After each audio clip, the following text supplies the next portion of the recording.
Bom dia, pessoal. Vamos de BTC na manhã dessa segunda-feira, 11 de novembro. Agora na Espanha, 9 horas e 50 minutos. No Brasil, 5h50 da manhã. Gente, eu começo pelo gráfico mensal aqui no Raikkonen. Meus amigos, a BTC no gráfico mensal, com o candle de Raikkonen, acionou aquele indicador de tendência, ou seja, virão outros corpos reais compradores ostentando a mesma tendência, ou seja, isso aqui vai escalar para cima.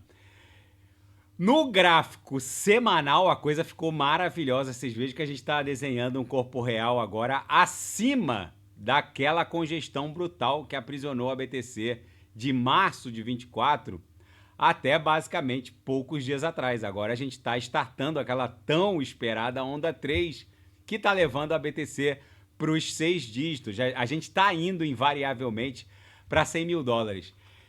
Gente, nesse ciclo, como nos ciclos anteriores, não há basicamente uma diferença em relação a isso que eu vou falar agora.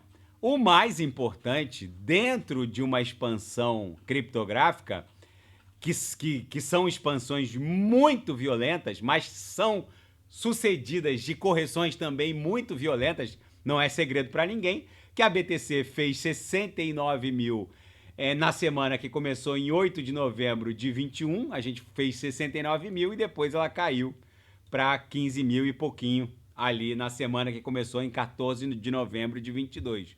O que eu quero dizer com isso? O mais importante é saber sair, porque é óbvio que as expansões muito violentas também são sucedidas de correções violentas. Mas, então, o que eu quero dizer com essa obviedade gráfica e que se repete a cada ciclo? Então, muito mais importante do que tentar acertar o fiofó da mosca, que seria tentar acertar o topo, muito mais importante do que isso é basicamente sair antes do início da grande corretiva. Então, existem vários indicadores. Eu já reportei para os senhores que para as altcoins o mais poderoso dos indicadores é a dominância. Então, vocês vejam, ó, a dominância, eu nem tinha visto, ó, eu tô vendo agora com vocês, ó. A dominância agora, depois de 1, 2, 3, 4, 5, 6, 7, 8, 9, 10, 11, 12, 13, 14, 15, 16, 17, 18 corpos reais compradores sucessivos aqui no Raikkonen no semanal, tá desenhando o primeiro corpo real vendedor. Mas a gente ainda não quebrou essa LTA aqui, essa linha de tendência de alta. Então, para aqueles que não embarcaram, que estão preocupados, que a Solana já está 207,99, gente, a música nem começou a tocar. Basicamente, a gente só precisa se preocupar com a necessidade de desembarcar quando a dominância para as altcoins quebrar esses topos aqui, lá no patamar de 45%, 46%. Enquanto a dominância não perder os 50%, não quebrar 45%, 46%, não há com o que se preocupar. É bem provável que quando uma Solana estiver namorando os $1.000, ali agulhando para 1.050, 1.030 dólares, a dominância já vai estar se aproximando aqui dos 47%, 46%, mas por enquanto não há com o que se preocupar. Lembrando que a queda da dominância não significa queda na cotação da BTC, só significa que é o market cap das altcoins que vai se expandir de forma mais explosiva e exponenciada e vai ocupar um espaço maior dentro do market cap de todo mundo cripto. A participação do market cap da BTC é que vai diminuir, mas o market cap da BTC vai continuar se expandindo. É o market cap das altcoins que vai se expandir de forma mais exponenciada. Um outro indicador poderosíssimo é a rácio, né, o coeficiente entre o Others e a cotação da BTC em dólar. O que é o Others? Others, basicamente, é o market cap da totalidade do mundo cripto, Others. Crypto Total Market Cap, totalidade do market cap do mundo cripto, com exclusão do top 10 dividido pela cotação da BTC em dólar. O Others é outro indicador poderosíssimo que claramente alimenta uma canaleta virtual de alta, esse coeficiente, e toda vez que o Others encosta no topo dessa canaleta, e vai encostar, vocês vejam que a festa nem começou. Basicamente, a gente está lambendo a base da canaleta, a gente está desenhando agora um corpo real comprador, depois de uma queda brutal, e depois de lamber a base da canaleta. Quando o Others estiver ali acima de 15, 16 milhões, acima de 15 milhões a gente pode pensar num desembarque.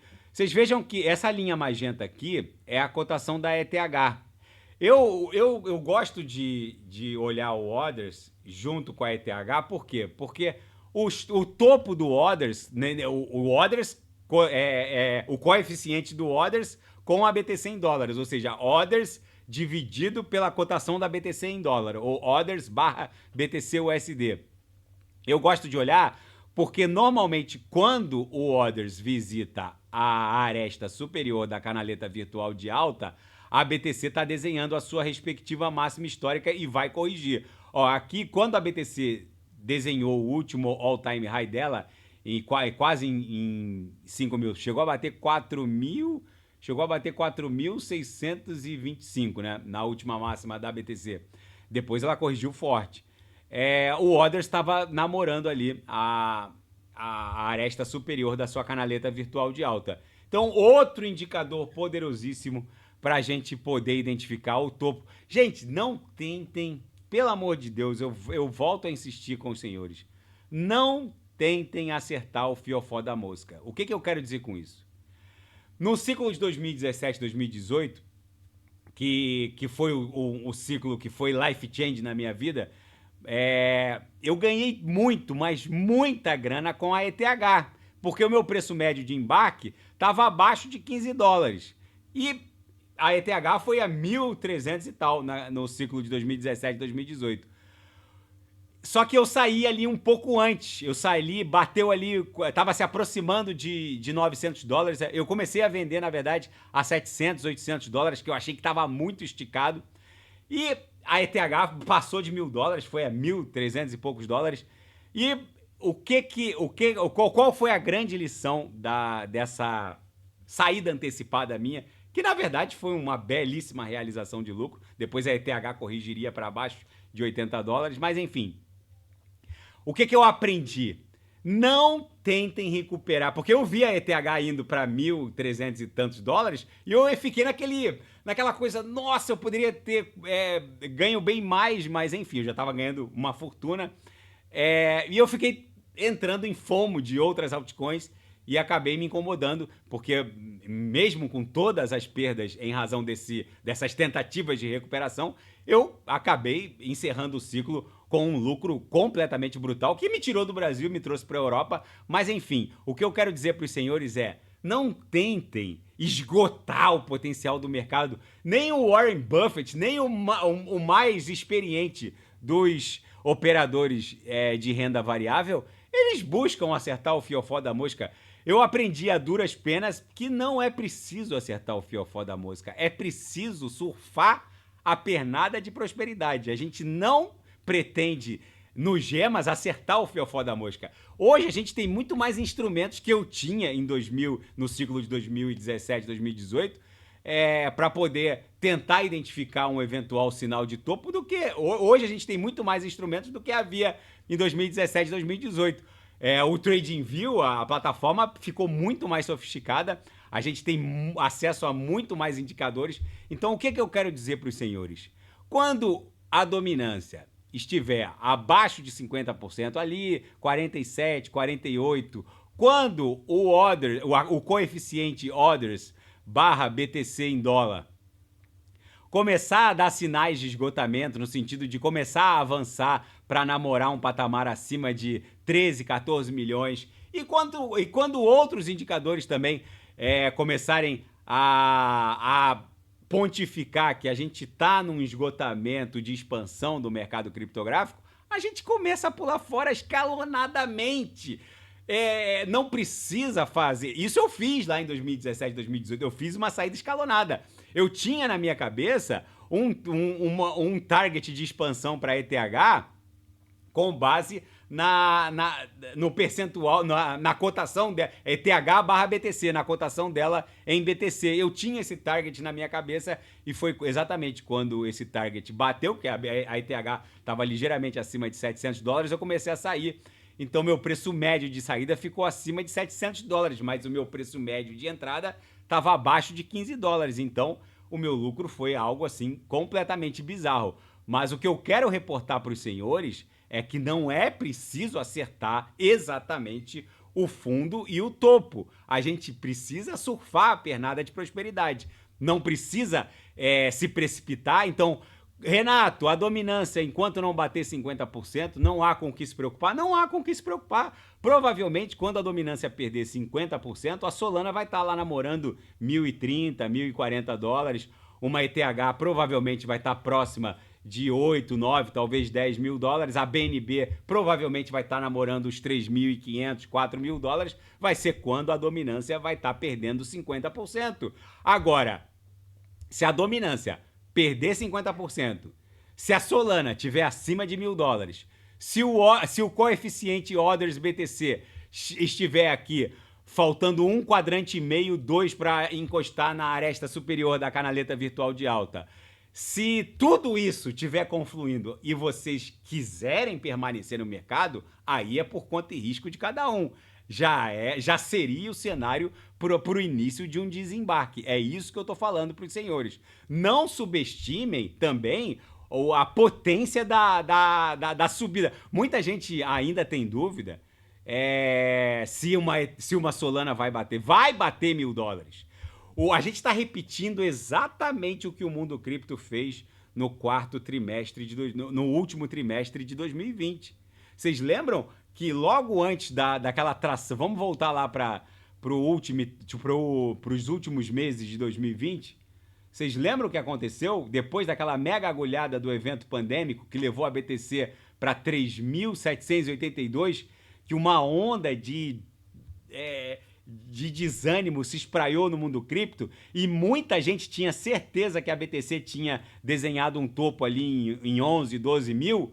Vocês lembram o que aconteceu nos últimos 3 meses? Agora outubro, novembro e dezembro de 2020. Olha o que aconteceu. A BTC escapuliu de 11.100 e foi numa paulada só em direção a 64 mil. Mas ela foi de dezembro de 2020, lembrem-se que a gente está no começo de novembro, hoje é dia 11 de novembro. A BTC saiu de dezembro de 2020 de $11.100 e ela bateu 64 mil, que foi um patamar próximo do topo, porque depois ela corrigiria e faria só 69. Em 5 de abril de 2021 ela bateu 64 mil.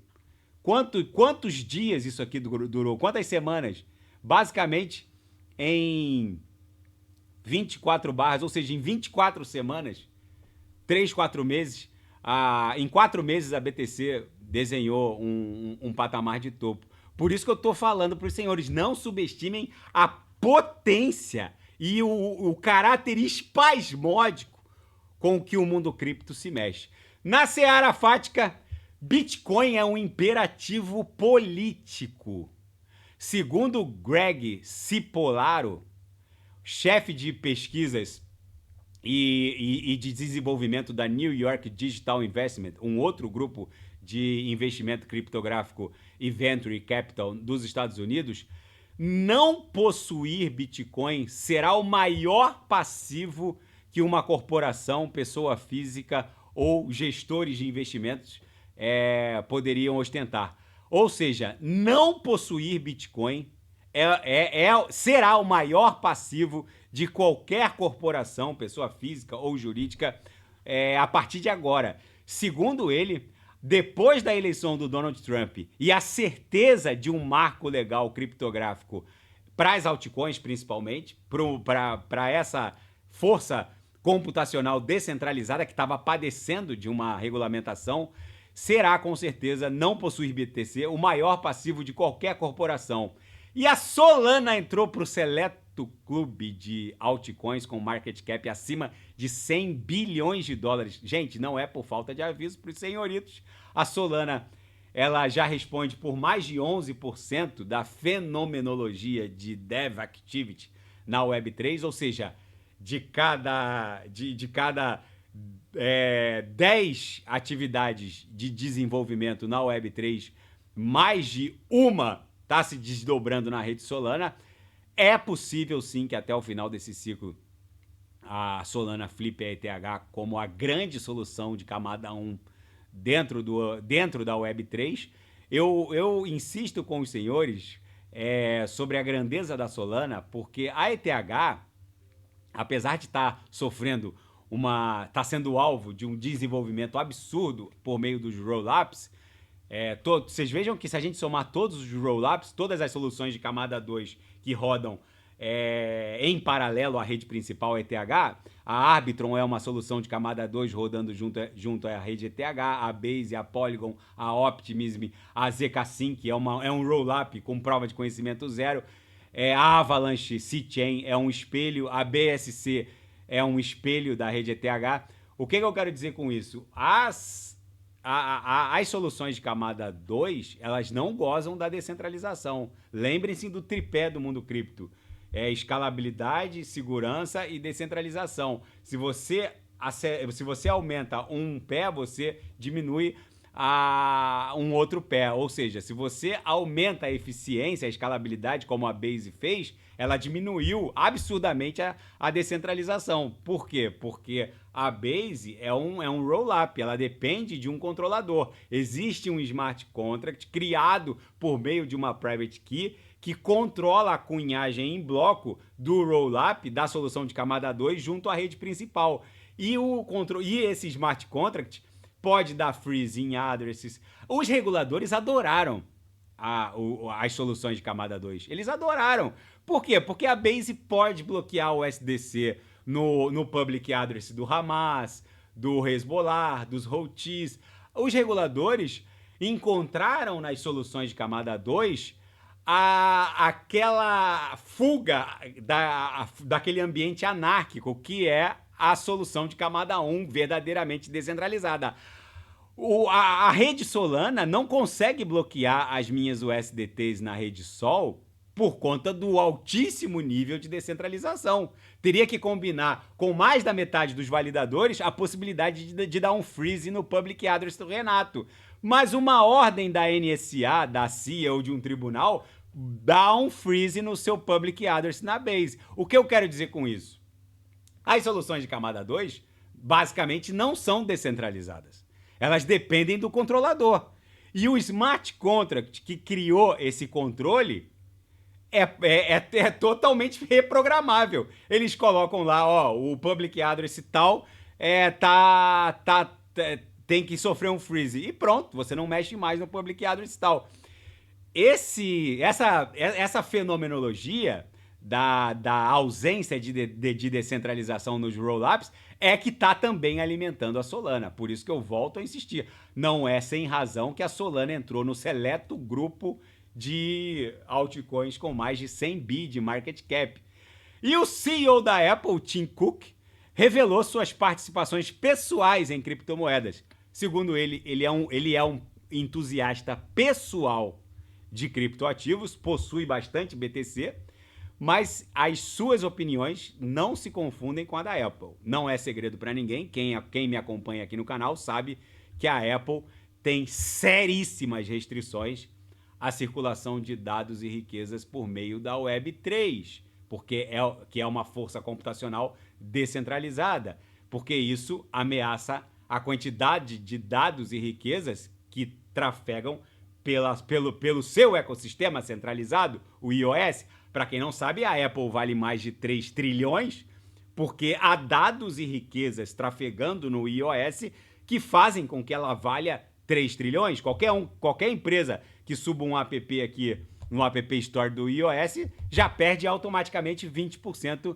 para o iOS, para a Apple, que é uma rede altamente centralizada, alimentada ali pelos data centers da Apple, e que concentra um altíssimo tráfego de dados e riquezas. A Apple sempre vislumbrou na Web3, nos dApps, nos apps descentralizados, uma séria ameaça ao iOS. O Tim Cook deixa isso claro, que em algum momento a Apple vai ter que migrar para a Web3, mas eles não falam disso agora. Basicamente, a Microsoft está vivendo uma crise existencial interna nesse momento em que eu vos falo. Eles estão levando a cabo uma votação na Assembleia Geral de Acionistas da Microsoft, a exposição da empresa ao Bitcoin. Mas isso é como aquela primeira reportagem, é um imperativo existencial. A corporação que não se expuser em BTC vai padecer do maior passivo já existente na história. Ou seja, é o Tim Cook dando sinais de que, num futuro muito próximo, a própria Apple também vai ceder aos encantos da Web3, que é o futuro da circulação de dados e riquezas.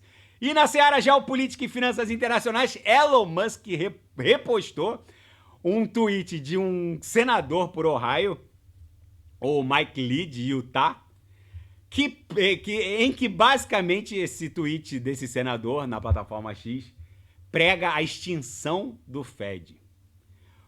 Segundo esse senador, o Fed, para quem não sabe, tá um zoom lá na equipe de transição do Donald Trump, que eles estariam exigindo o cargo de presidente do Fed, e o Jeremy Powell falou que vai cumprir o mandato dele.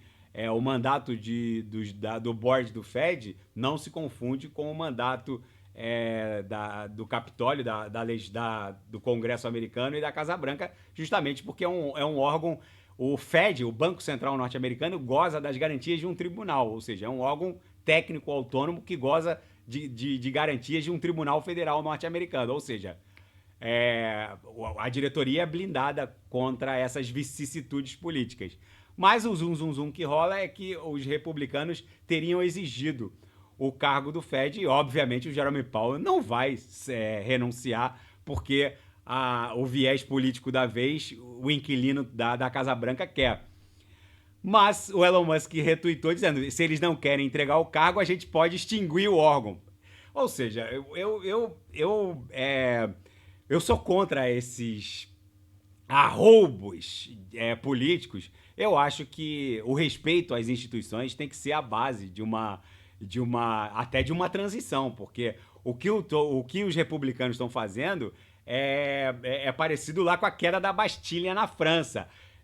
Basicamente, eles querem dar um reset institucional completo nos Estados Unidos. Eu acho que não é por aí. Mas, enfim, o Elon Musk, ele gosta de uma polêmica, aí tá até a foto dele aqui fumando um baseado, mas, enfim, o Elon Musk, ele surfa toda essa confusão que os republicanos parece que vão causar no primeiro escalão das instituições norte-americanas. E um membro do board do Banco Central Europeu, o Rosman, que é o presidente do Banco Central Austríaco, disse que não há razão para não cortar as taxas básicas de juros na zona do euro em dezembro. Ou seja, gente, eu volto a insistir com os senhoritos. A flexibilização que vem por aí, que já está acontecendo, chinesa, americana, da zona do euro, não encontra precedentes nos ciclos anteriores. Por isso eu insisto, quem não sabe o que comprar é só clicar no link abaixo, Gemas Altcoin Alert. Ali eu selecionei as 40 melhores altcoins em potencial de retorno para esse ciclo. Não ousem estar de fora. A maior força de expansão do market cap da BTC é justamente as flexibilizações macroeconômicas, que acabam inundando o sistema de liquidez, aumentam a quantidade de riqueza impressa por estados soberanos e levam a BTC para patamares inimagináveis. E uma nova presidência do Donald Trump está deixando o primeiro escalão do Pentágono basicamente em pânico. O Trump promete promover um expurgo no Pentágono. Para quem não sabe, o Donald Trump ele encontrou uma forte resistência no seu primeiro mandato, lá em Trump 1, e agora ele sabe exatamente quem seriam os generais woke, que eles estão chamando, os acordados, em tradução livre, que seriam aqueles generais que teriam a intenção de imprimir um viés de justiça étnica ou social dentro da caserna americana. O Donald Trump, ele basicamente disse que não vai aceitar posturas políticas ou esse viés woke dentro das Forças Armadas.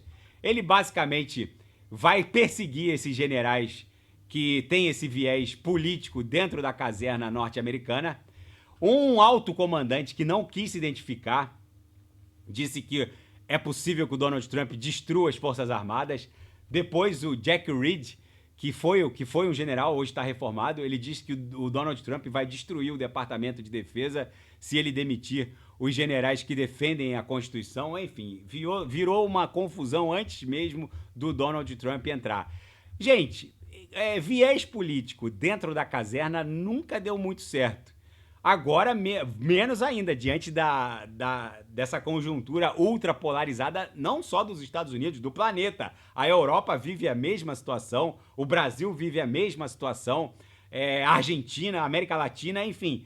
Só que o Donald Trump parece que ele quer jogar um cigarro aceso dentro desse caldeirão de gasolina em que se transformou. Em que se transformou.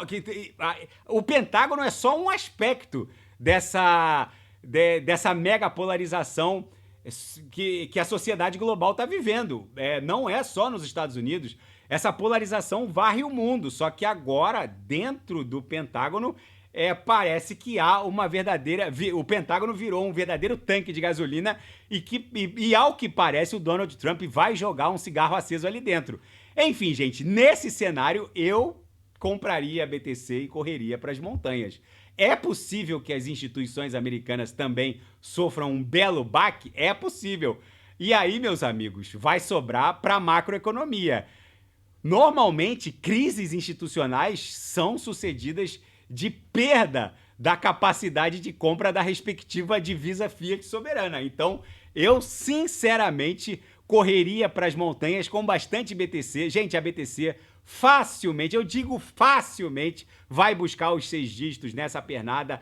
Quem não sabe o que comprar, é só clicar no link abaixo, Gemas Altcoin Alert. Daqui a pouco eu volto. Vou fazer Total 2, BNB, LTC, TRX, Kusama. E quem quiser sugerir, é só colocar nas mensagens abaixo. Grande abraço, até daqui a pouco.